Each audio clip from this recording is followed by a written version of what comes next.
Hello, hello. I just want to confirm, can folks see a PowerPoint right now? Yes. Okay, We can great. also see your entire desktop. Now can you only see the PowerPoint? Let's see, can I do this correctly? Who knows? Great, Yeah. should only see the, great, wonderful.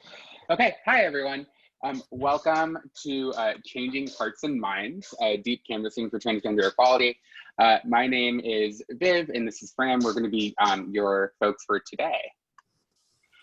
So again, I know some of you I met yesterday. I'm Vivian Topping. Feel free to call me Viv. My pronouns are she and they, and I am the Director of Advocacy and Civic Engagement at the Equality Federation, but adding and civic engagement is just a little bit much to put on here. So, Fran, do you want to introduce yourself too? Sure. Fran Hutchins. I also use she and they pronouns, and I'm coming to you from Minneapolis, Minnesota, not too far from some parts of North Dakota. Yeah, I'm Deputy Director at Equality Federation.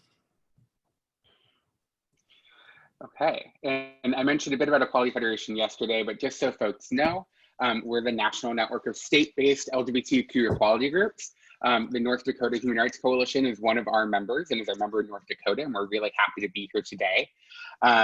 So before we kind of get into all of the things, in the chat, I'd love for folks to start putting this in as an introduction. Just your name and your pronouns. Where are you coming from? So like what city are you zooming in from today? And why have you joined this session today? And so while folks do that, I will model a little bit for y'all about why I'm here and why I wanted to do this session today. So again, my name is Viv. My pronouns are she and they. I'm coming in from DC. I live in Northeast DC and have been here for about a year now. I'm originally from Michigan. And I wanted to do this session today because I think that the tactic of deep canvassing is incredibly important and it's something that has a lot of lessons that folks can learn for how to kind of move people on transgender folks, and not just on trans folks, but how we can talk to each other about important issues. So if folks can just start introducing yourselves in the chat, we'd love to just be able to know who you are and know kind of like where you're coming from today. And I'll continue while y'all are doing that to say a little bit about why I think deep canvassing is really interesting and how I came to it.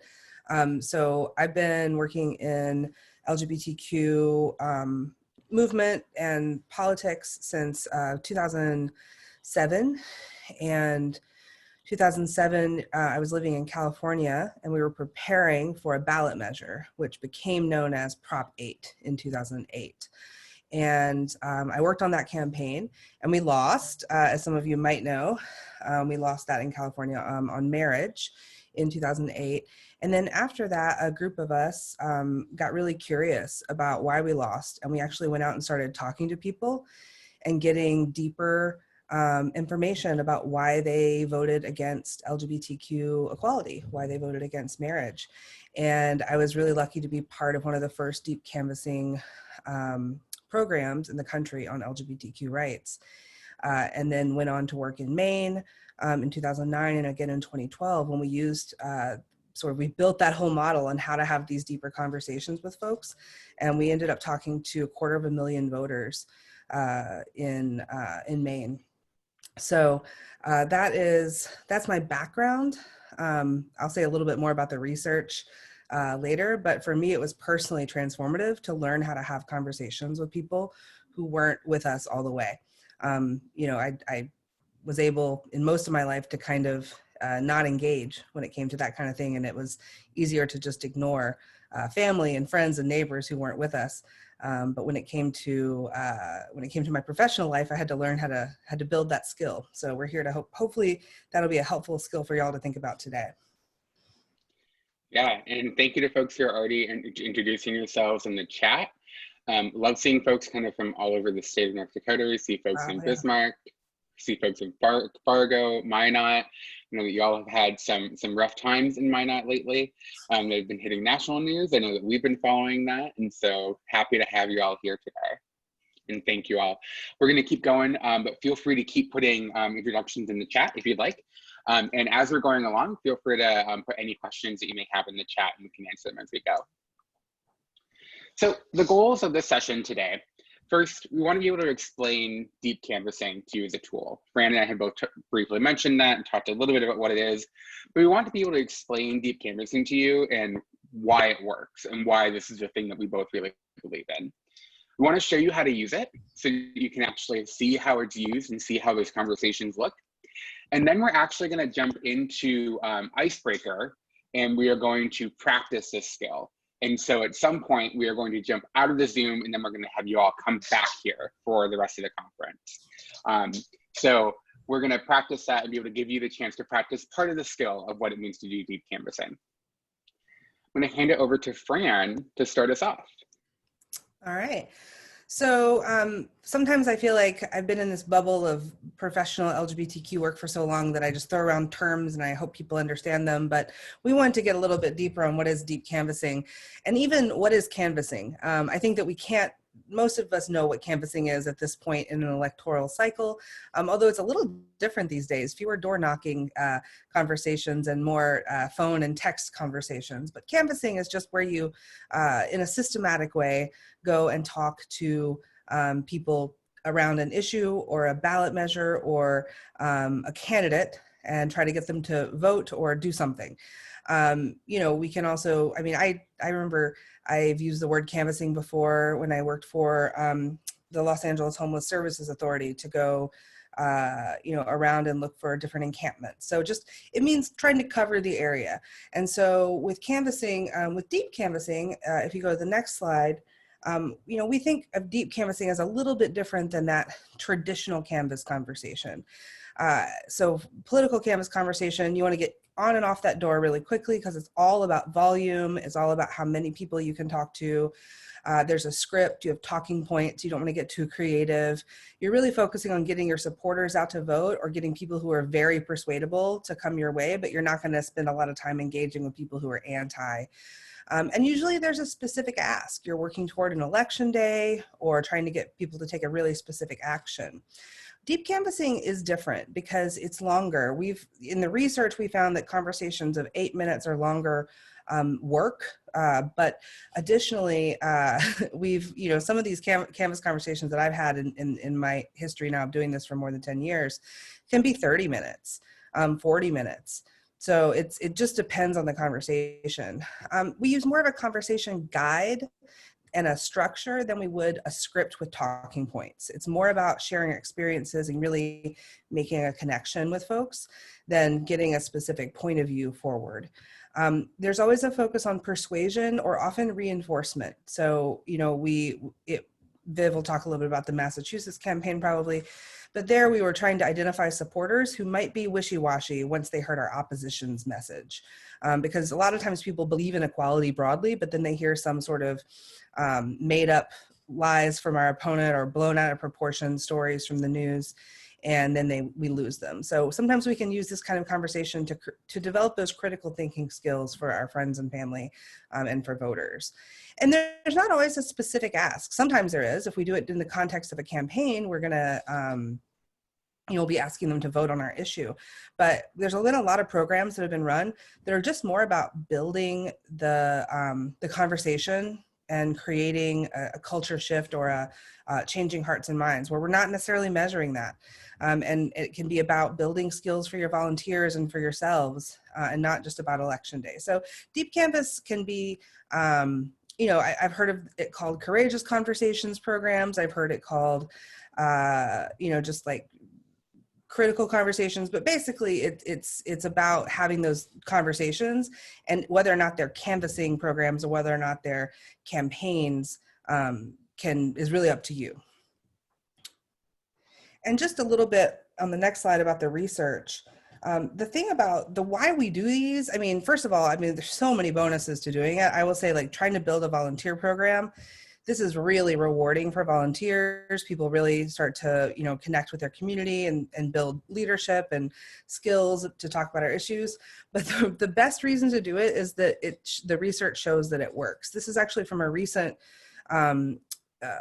immigration canvas experiment that I consulted on, where we had It was in 2 different states, 4 different groups, talking to folks about different immigration issues. And you can see with a quick conversation, the green bar, we were able to increase support either not at all or by 1 or 2 points.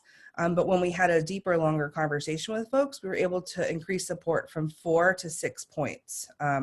So people became more supportive, or more people became supportive of our issues.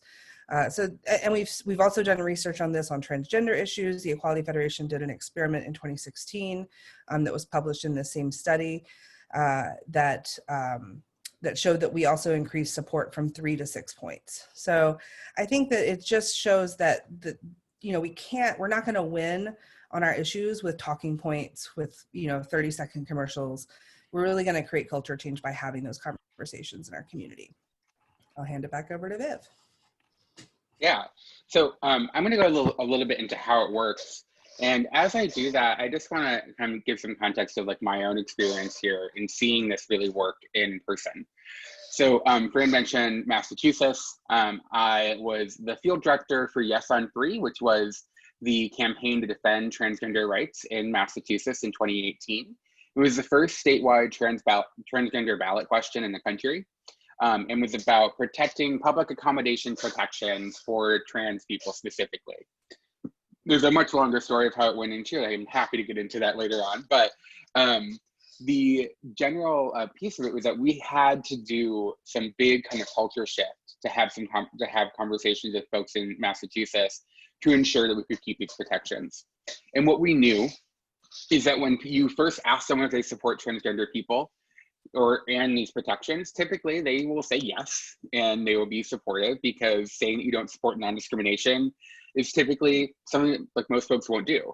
But once they hear our opposition's message, those concerns and those things that they may not know about transgender people and the things that our opposition uses to spread misinformation lodges in their brain and moves them away from support. And so we implemented a statewide program where we had a little over 60,000 deep canvas conversations, door to door or via phone, with voters across the state of Massachusetts about transgender folks, where we really just had trans people and allies of trans folks who were going to doors, sharing our stories and talking about why this is important and why this mattered, and really kind of moving people in a different way. We ended up winning that campaign, and I really do believe that the reason we ended up winning is because we firmed our support up so deeply through those conversations that there is no way that folks are going to be taken in by our opposition's message. So that conversation has a few different core elements. There's a lot of scripts that folks use. Typically in a deep canvassing script, you'll have multiple rating questions where folks rate themselves in different levels of support for whatever issue you're talking about. We're not going to go deep into, here's an exact deep canvas script, here's what all of it is, because you all aren't going to be running a deep canvas program. You're not kind of like putting this work, you're doing some of this different work. And we want to make sure that we can give you something that is relevant to your lives and where you go. So we want to go through the core elements of what a deep canvas actually looks like. So first step is the person that you're talking to, you want to meet them where they are. So you want to make sure that you're kind of coming to that person openly, without judgment, and you're kind of listening to them and being with them at whatever level that they're at. So if that means that they're not totally comfortable with transgender folks, or if you're not totally comfortable with the issue that you're talking about, meet them where they are and don't judge them based on that. You have to come to it from a positive, open space. Can I add really quickly to that? Yeah. I mentioned earlier, when you do, your sort of short canvas conversations as part of campaigns, that you want to, focus on your supporters. Here, we're not telling you to go out and look for the staunchest opposers, the people who are out waving flags or spray painting garages. We're really here, we're asking you to look for folks who maybe just aren't all the way there. Maybe somebody who would say something like, I think there's both sides, 2 sides of this issue. People who could see a way forward, or who are just confused, not people who are like dyed in the wool, heels dug in, testifying at city council in Minot opposition. We're looking for their neighbors who are like, oh, that's weird, what's going on? Exactly. So then the second step is that you want to make sure that you're drawing out their experience. A deep canvas conversation is not about you spouting talking points back at someone else. It's about you drawing out that person's experience with the issue that you're talking about. So for example, when we were doing this canvas in Massachusetts to draw out people's experiences about transgender people, I would share my story first. So I'd say a little bit about who I am and why I care. And then I'd ask them, do you know someone who's transgender? Have you ever met someone who's trans? If you haven't, when was the first time that you learned what transgender people were? What was that like for you? And really asking deeper questions, questions that sometimes weren't even on our script. So like Fran said before, the script is not necessarily ask every individual question and do these specific things. A deep canvas involves you having a conversation with someone and going where that conversation takes you. And that means really drawing out what is their experience, what is their kind of like lived knowledge of the issue that you're talking about. And then next step is to be curious.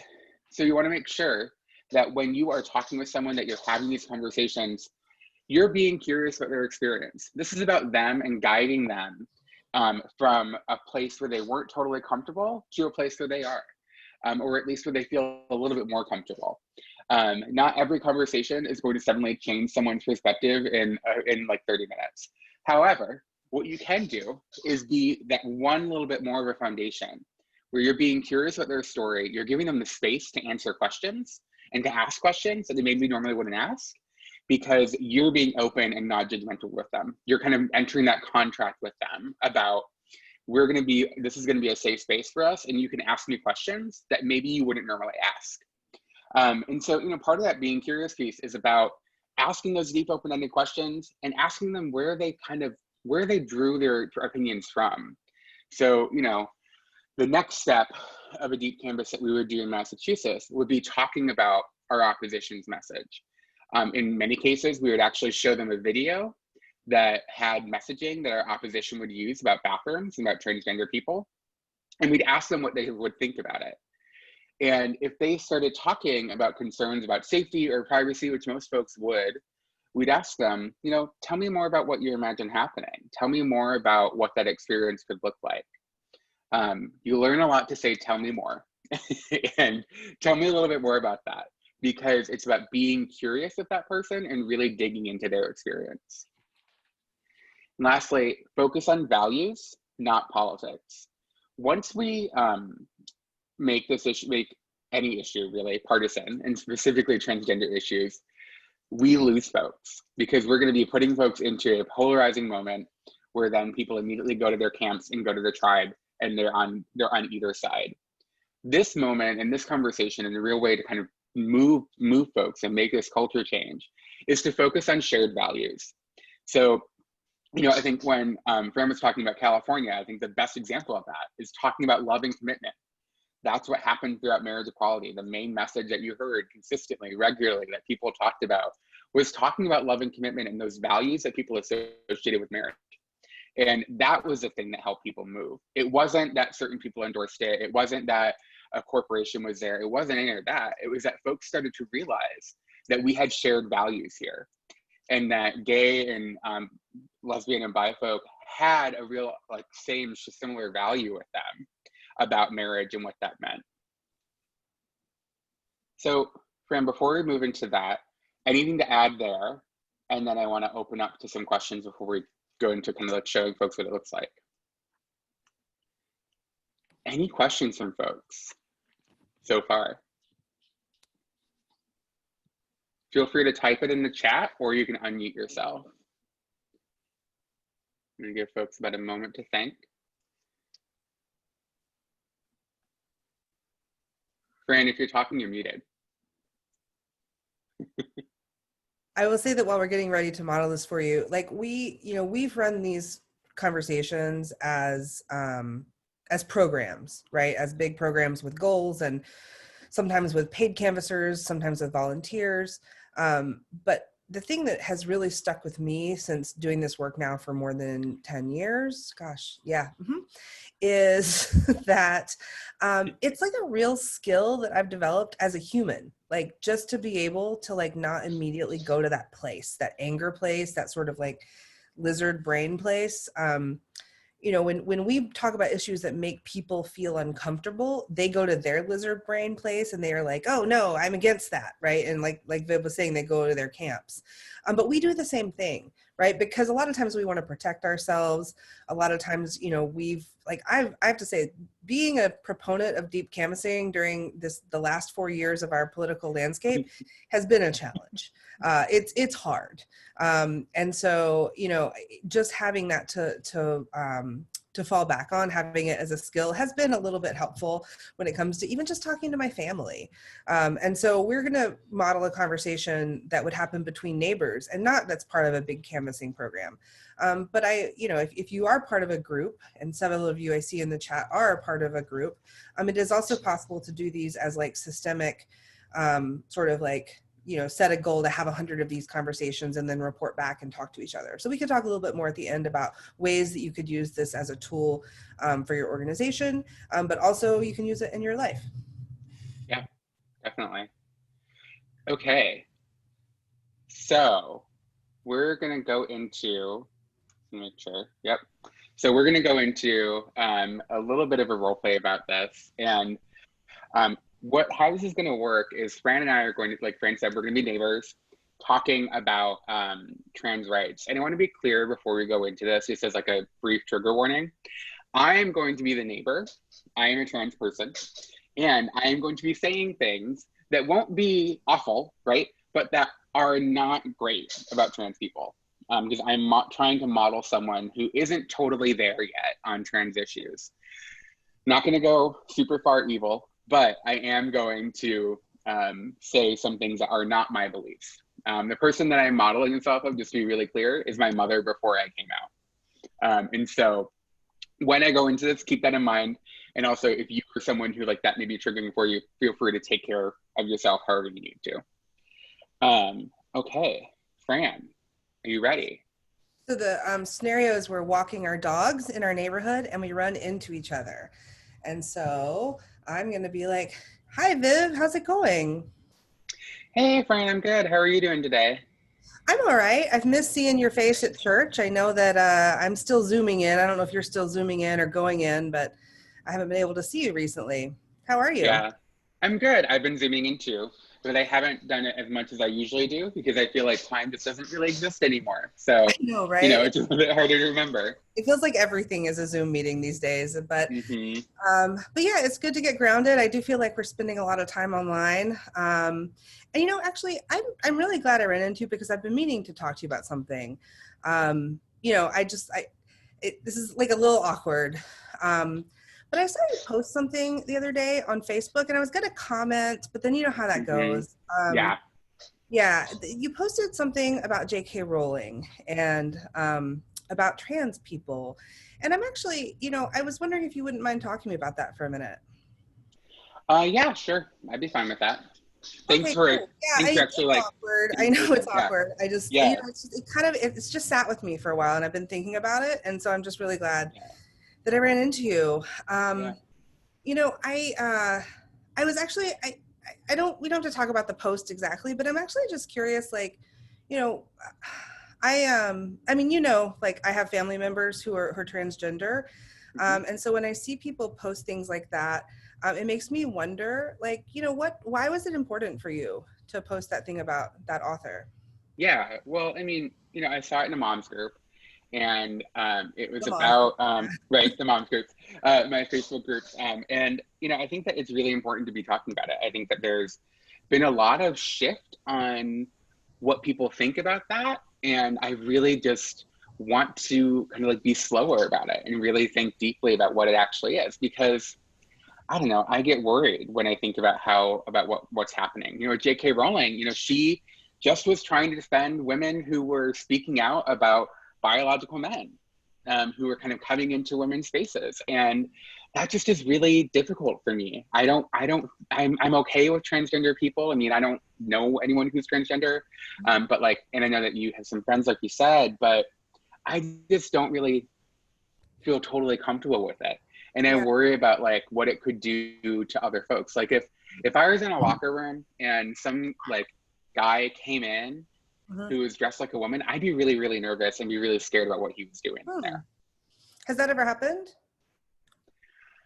I mean, no, but like it could. And I think that like, you know, the point of what she was saying was that like those things could happen. Hmm. Interesting. Yeah, I'm interested about that, because it's funny you mentioned like changing rooms or bathrooms or whatever, because Hmm. like I was saying, like my family member, my cousin who's trans, um, so she was, uh, born, a different sex, but now lives every day as a woman. And for her, I think, she's told me before about how uncomfortable she can feel going into Hmm. spaces herself. Like she feels like she's in danger going into various spaces. Like if she were to use the men's room, she would feel very in danger. And if she would use the women's room, so sometimes she just Yeah. holds it all day long. We went to the mall Oof. once, and at a certain point, she said, "Can we just go home so I can pee?" It really, it made me think a lot about that. So when I see people, talk about, people being in danger, I think about my cousin, and it's yeah, it just makes me question that. And you mentioned that you don't know anybody well who's transgender, but like, have you ever met, I know you work at the bank, have you ever met a transgender person? You must come in contact with a lot of people. I mean, now that I think about it, like yeah, there is someone who, I guess like transitioned or whatever it is. They changed sexes. That works with me. So I'm a bank teller, like you said, like I work at a bank, Yeah. and one of our bankers at another branch changed his name to Jane. He started wearing some dresses and was a lot more feminine. Um, yeah, so I think like yeah, technically yes, I kind of know Jane. Okay, and how's she doing? I mean, he seems a lot happier now. He seems like he's doing really good. All right. And you said you don't see her very often. Not really. I mean, only when there's like region wide things. And occasionally I've had to like, I've been called to go over to their bank, but not really. So it's silly, just kind of I'm just curious. Like if you were Yeah. at like a regional meeting and you and Jane like walked into the bathroom at the same time, like would you feel uncomfortable?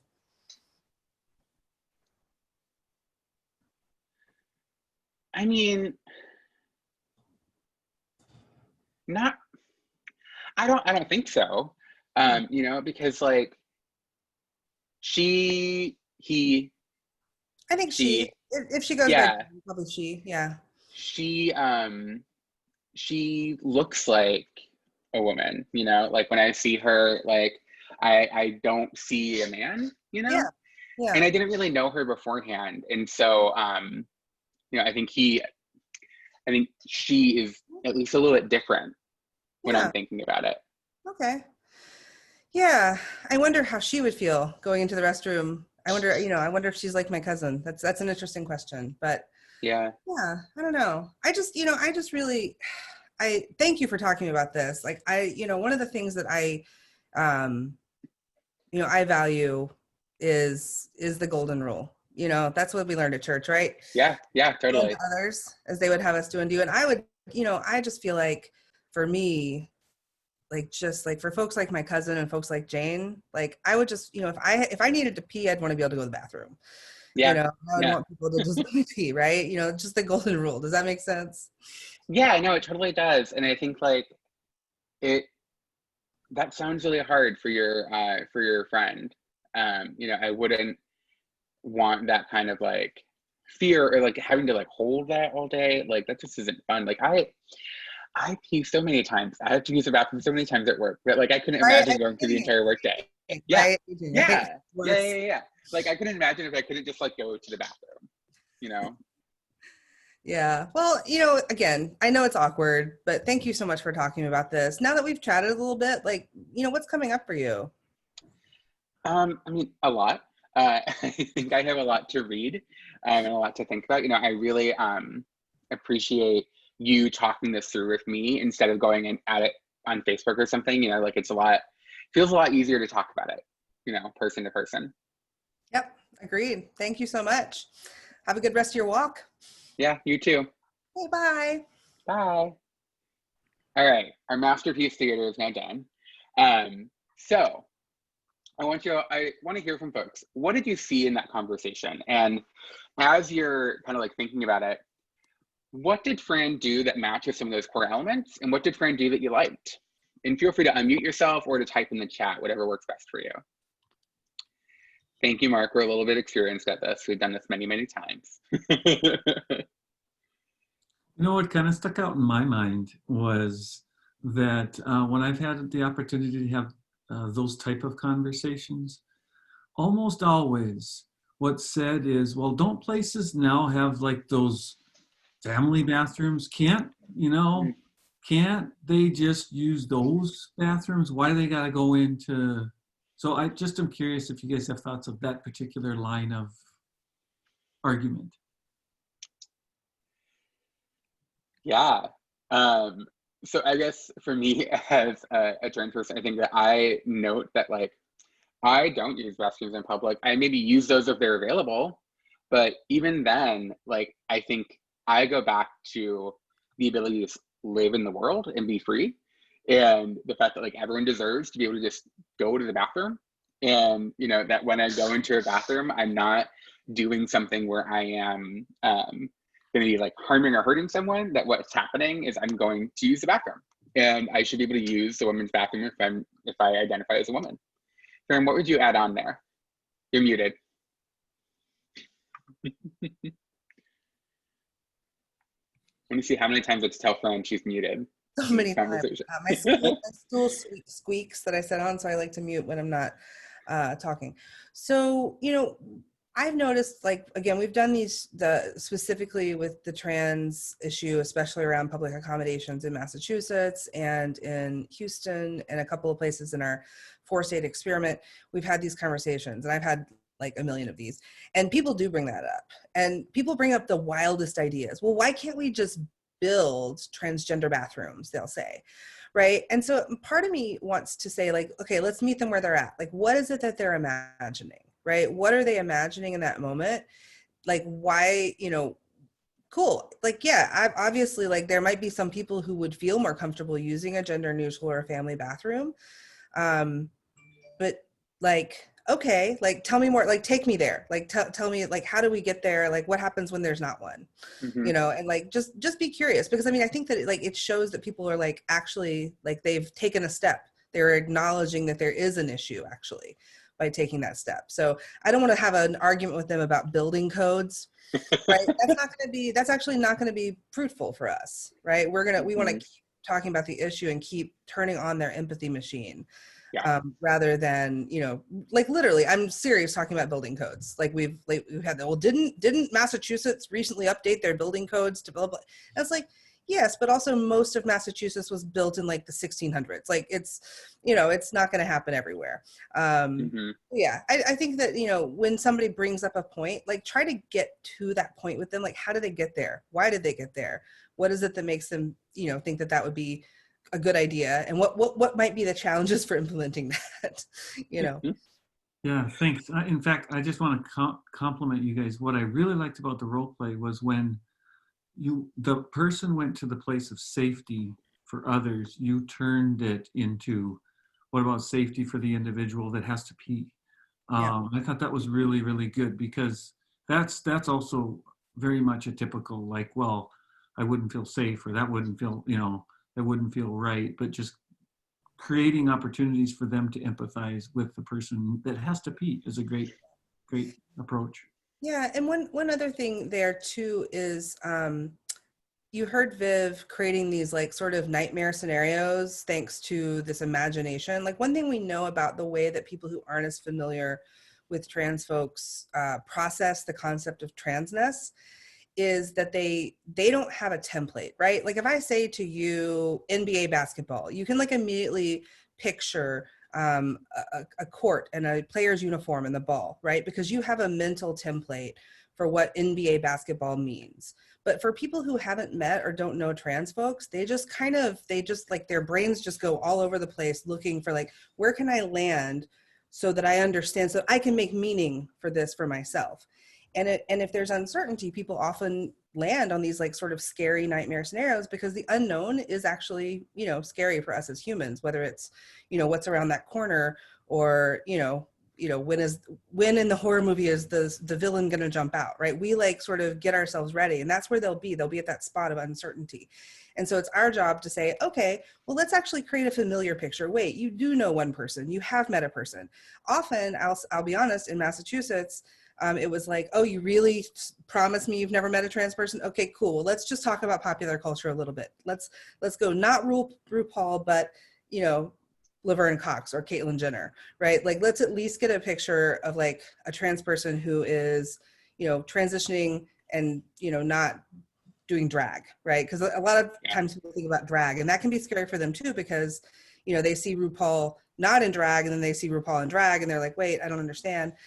So really it's about like, let's build out these mental templates so that the next time they think about trans folks, they're going to think about a person they know, not this sort of scary JK Rowling, you know, whatever.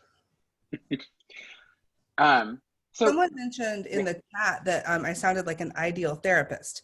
And one of the things that, if anybody here is a therapist or has studied psychology, this is not entirely not based on something called motivational interviewing. So if you are familiar with motivational interviewing, then it's not that dissimilar from that. We're not psychologists, and we're not asking you to be, but it is about being like really meeting people where they are. Yeah, definitely. So I just want to do one more person or one other person who maybe saw something in that conversation and really thinking about, you know, how was Fran curious in that conversation? What did Fran do to be curious and draw out my experience? And again, feel free to unmute yourself or to put something in the chat. Are you asking like about her tone? I'm Sarah, yeah. she, her. Yeah. From Grand Forks. One thing, just overall, Fran, your tone was wonderful. At no time, I think the problem is right now, especially with social media, we see a lot of shock and awe and the need to almost use trauma as a way of getting our point across. And that is, as an ally, that is one thing that I have been very vocal on, is that continuing to use somebody's trauma puts them back into that moment. And we need to find better ways, which I loved how Fran used a narrative of just kind of guiding the conversation. But, you know, as Mark pointed out too, like flipping that around and going, okay, so why are you scared? Because Viv, you nailed it right with Fran and Viv, you both nailed it with the fact that there is a lot of fear. And one thing that's easier to deal with when you fear something is to be angry at it or to ignore it or just to be combative with the idea of it, because that fear is just a really gross emotion all around. Nobody wants to be fearful of anything. If anybody was fearful of computer screens, I mean, COVID's gonna add a whole nother barrier to it.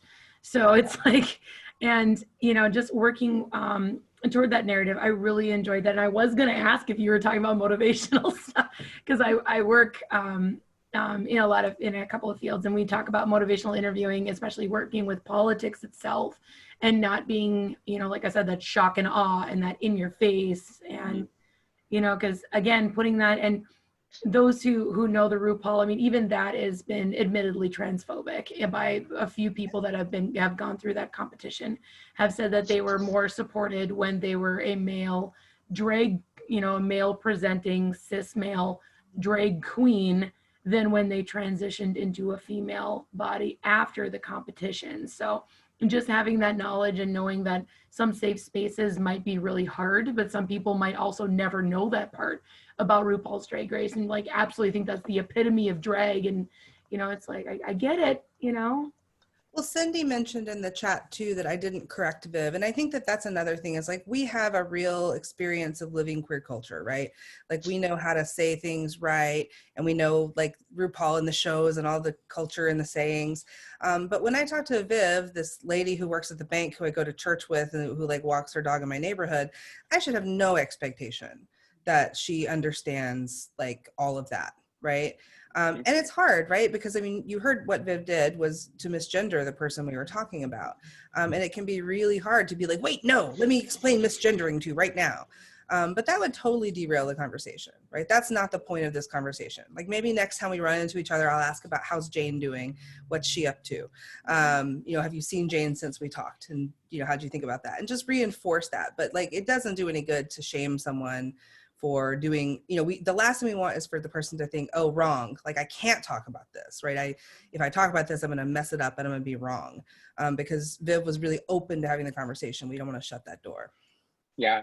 And one thing I do want to note is that while Fran didn't correct me, Fran did subtly, basically kind of correct me, right? When Fran was using she, her for Jane, that then made it go, oh, okay, like I'm messing up.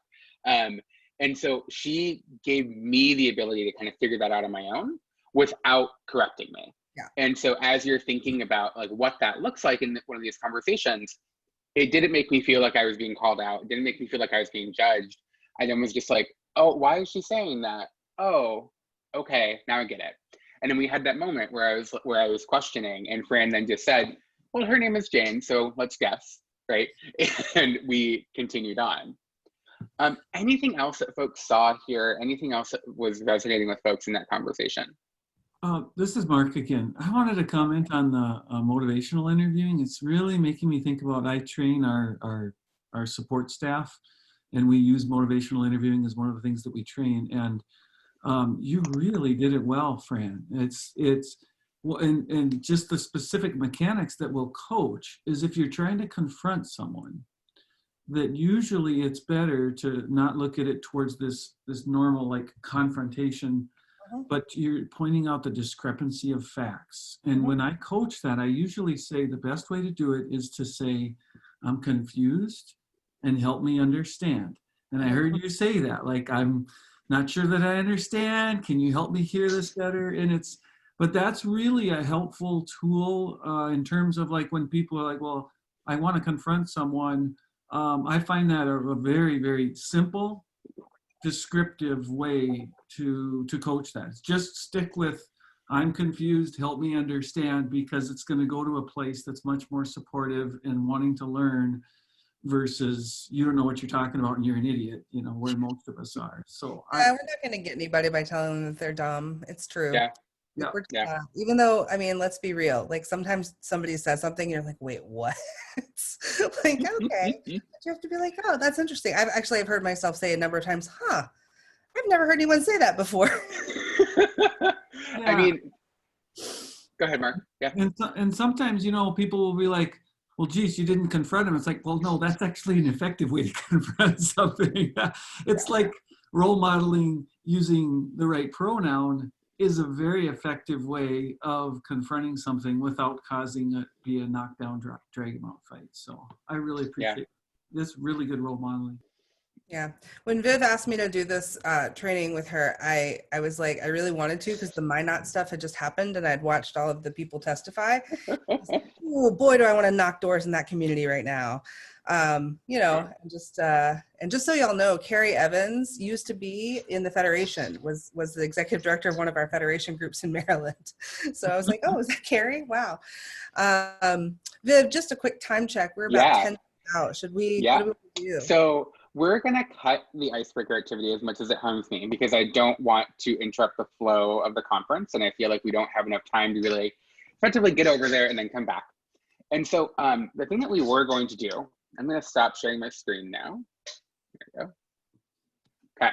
So the thing that we were going to do was practice asking each other curious questions. So we're going to use icebreaker to have folks just ask each other those curious specific questions. And so the thing that I want to like do here is to talk about, is just to kind of like give y'all a challenge and a little bit of a homework assignment to commit to really thinking about what are some ways that I can be asking folks more curious questions when I have these kinds of conversations.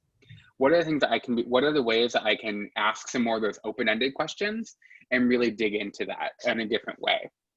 Some of the things that we were going to do, we weren't going to even just say, or talk about trans rights, just getting to know someone. And so, you know, asking someone, oh, where are you from? Okay, great. You know, how do you feel about that place?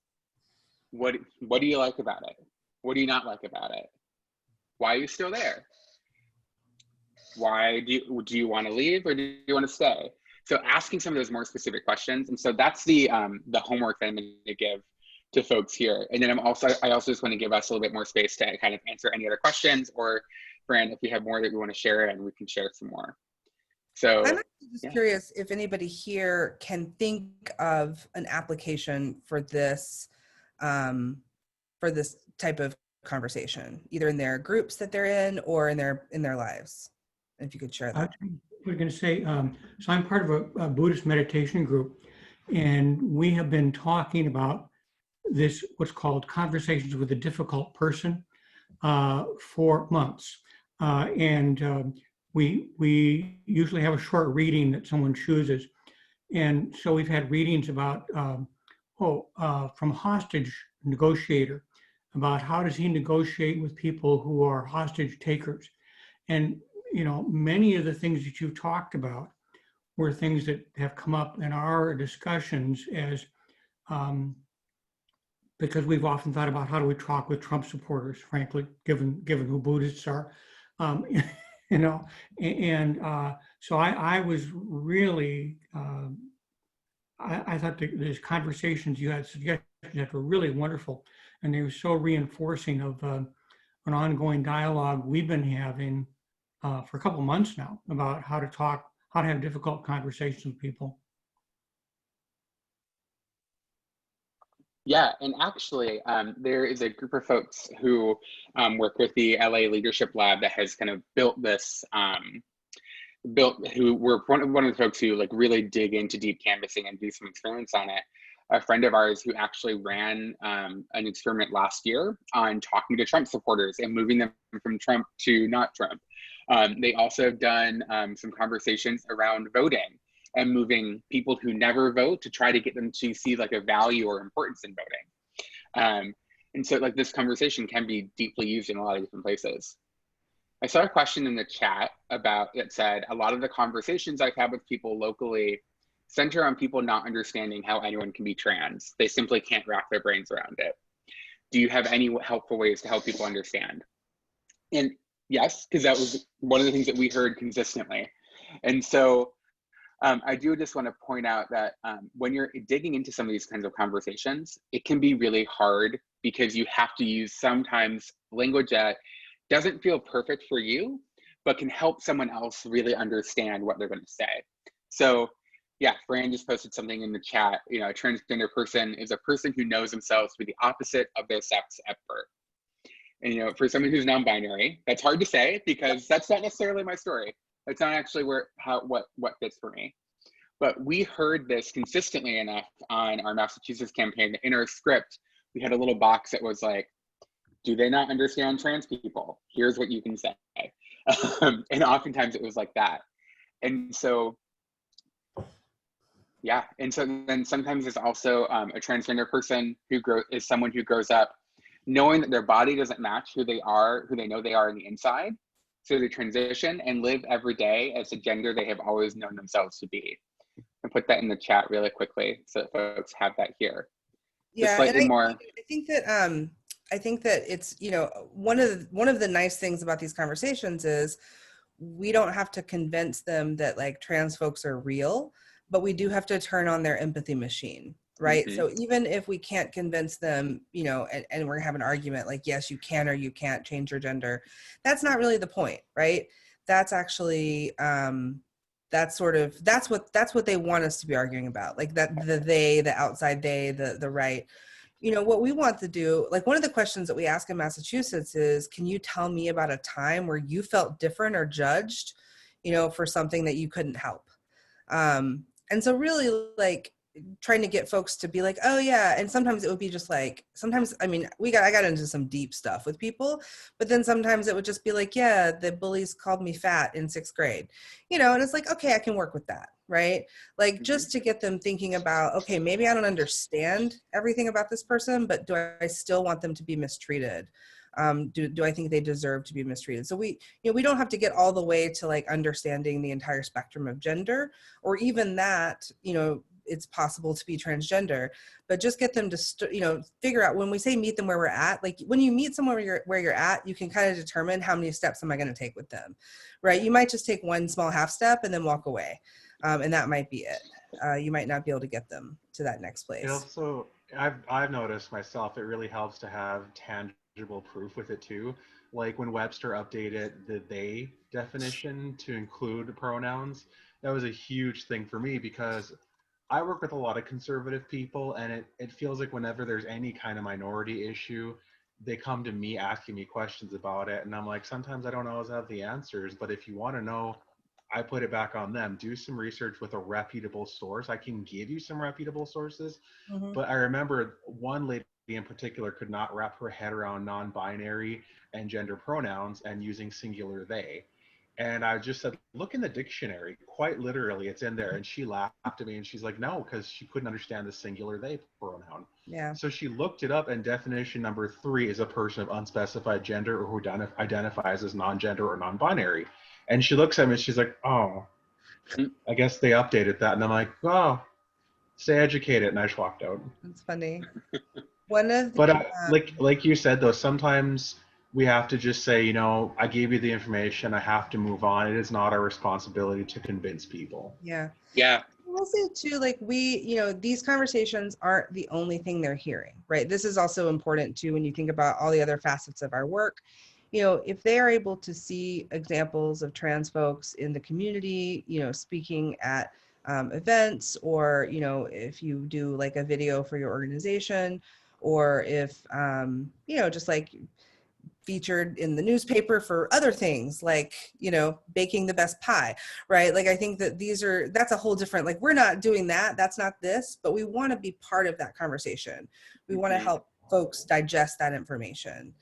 So there's usually a reason that they're thinking about trans people, and we want to sort of be in line with that. So we have seen a lot of folks talking about J.K. Rowling, in Minot you have a lot of people talking about the flag, right? So it's like, what are the reasons that they're actually thinking about that? Very few cis people who don't know any trans folks just walk around thinking about trans folks for no reason. Usually it's because it's in the media, it's in, on social media, it's in the news for some reason. And so we want to be able to engage with them around those times. But we can't control the narrative when it comes to that stuff. That's why being able to have those one-on-one conversations with them can help. You're absolutely yeah.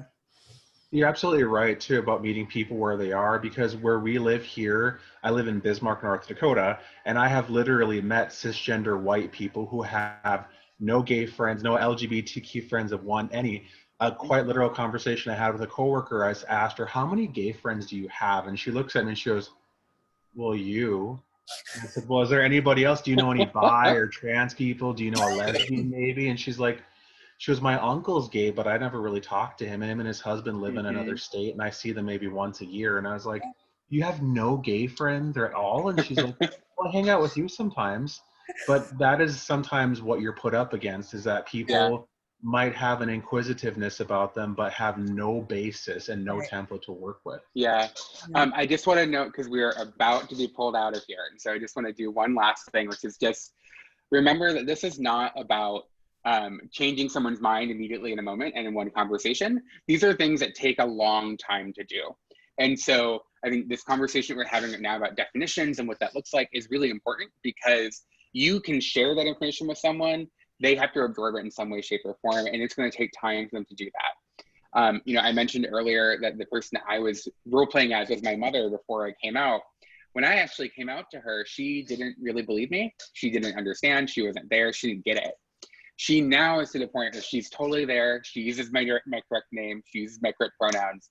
It took her 2 years to get there. And so it takes time for people to really understand this and get to the point.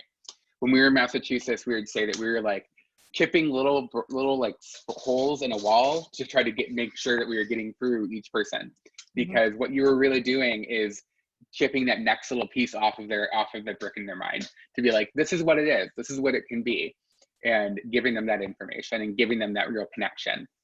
I want to thank everyone for coming today. I really appreciate it. If you are interested in talking with either Fran or myself, I'm just going to post our emails in chat really quickly here.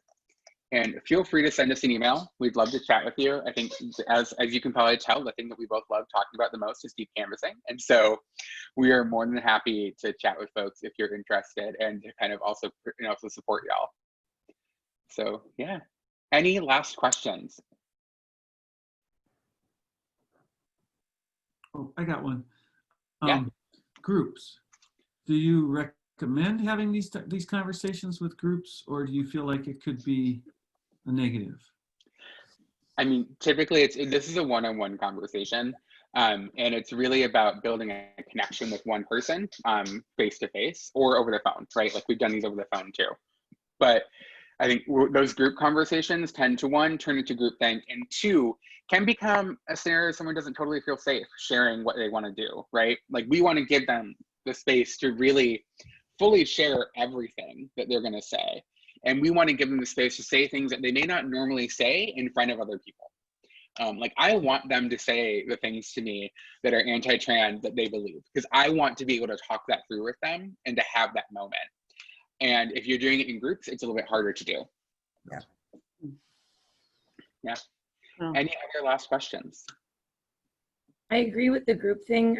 Just like I would not feel if you dropped me in the middle of a Republican convention and said, here, talk to, it's like, but, Jonathan, just like, so I'm a cisgendered straight white woman, and I have been approached. I'd always say when we hire a new person in the office, I always say open door policy, and I have snacks, just kind of a way to boost people, because everybody knows me as kind of like the LGBT, the rainbow, but also they know my work with like Black Lives Matter, BIPOC population. So sometimes just being that person in the office saying like, hey, and I've had people come in and close the door and go, okay, so my friend, this is what's going on. What do I say to them? And it's like, well, I've been with this community for a long time, and I'm never going to be able to, I will never use somebody else's story as my own, obviously. And I will never, ever come from a place knowing that I know full well what they've gone through. But I can say as an ally, this is what I've done to support, and this is the reception I've had from this. If you hang a rainbow flag in your house, I promise you that somebody's going to see that and see you as a safe space, as an open to that conversation. Even my friends who they have, like they say, stickers, it's not enough, but honestly, those stickers we do see those, even shopping experiences. It's like, hey, everybody loves shopping. You need somebody to go shopping with you. I'm there, it's like, it's something super simple that can help, but. Yeah. And I think the one thing that kind of brings up for me, just to remind folks, is that one of the things that Fran did in that conversation was that she asked for my consent to have it. And so like keep in mind your own boundaries and that person's boundaries. If they don't want to have the conversation with you right then, okay, bye, we're done. Because at the end of the day, like you trying to force this conversation on someone and really trying to push them isn't going to be helpful, because you're starting from a negative space already. And for you personally, if you are not feeling well that day, so even if you said, I have an open door policy, if you're not feeling well that day, if maybe like you just are tender for whatever reason, you also have the ability to say, no, I don't want to be part of this. All right, looks like we're heading back. It looks like Thanks, everyone. So thank Bye. you all so much. This has been an incredible conversation.